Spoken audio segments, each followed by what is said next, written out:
Now to a big upset and a heartbreaking loss for Canada at the World Junior Hockey Championship in Sweden. Now, Canada fought back from an early deficit in their quarterfinal game against the Czech Republic.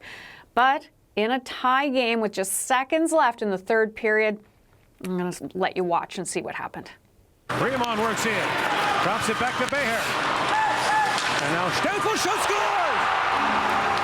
Stancl with a shot that deflected by Rousseau. And with 11 seconds to go in the third, the Czechs have retaken the lead. The Czech Republic notches a 3-2 win, and it's the first time they've ever beaten Canada in the medal round at this annual tournament. Canada eliminated. So let's go to Ed Kleiman. You can hear it in my voice, right, Ed? And I saw it in your sigh. Yeah, we'll just take a breath and then we'll go on. Tough way for Canada to be taken out. Take us through the key plays. Oh, wow. It sure was a tough one. And it got off to a really tough start. I mean, the first period was dreadful. The worst period that Canada has played in the entire tournament. They were trailing 1-0. They only registered a few shots on goal and then went 12 minutes without any. And then finally, really the low point of the period came when their normally really solid goaltender, Matthias Russo, had a puck go right through his legs on a shot from the point. They fell behind 2-0 and then went into the second period, and the Czechs still kept coming. But it was Russo who turned the tide back for Canada.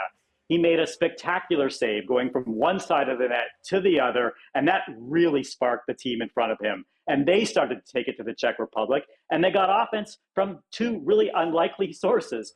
First, it's Matthew Wood, the 13th forward on the team, only getting limited minutes from Nanaimo, BC. He had a burst of speed over the blue line, came in, fired the puck in the top corner of the net, and Canada was on the board. And then Jake Furlong, Nova Scotian, defenseman for the Halifax Mooseheads, has only scored one goal the entire junior season so far. He gets the goal of his life. Top corner wrist shot from the point, another beauty. It's 2-2, and Canada really starts to take it to the Czechs in the third, really dominated play, came close to scoring a couple times, even hit the goalpost.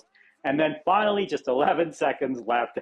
As you saw it, it's one of those goals where you're kind of scratching your head going, how did that happen?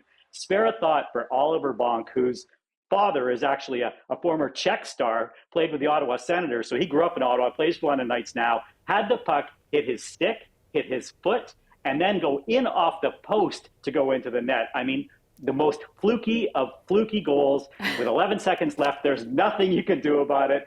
Canada out, the Czechs on to the semifinals.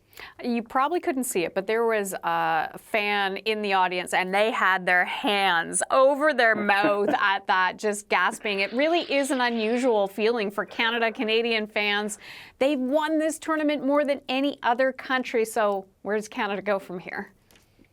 Well, I guess it starts with reflection. And I think if you're looking at this realistically, the USA and Sweden came in as the favorites. They remain the favorites. Canada was a strong team among the Czechs and the Finns and the Slovaks. Only two of those teams could get through to the semis. So it's not that surprising for Canada to go here. As for what comes ultimately next, that's the next World Juniors. And those will be in Ottawa. So that's something to look forward to. A few of these players will be back. They'll be highly motivated. There's some other good juniors coming up. And the last time it was held in Ottawa, Canada won the gold. Okay, that's a good note to end on then. Ed Kleiman, always a pleasure chatting with you. Thanks, Hannah.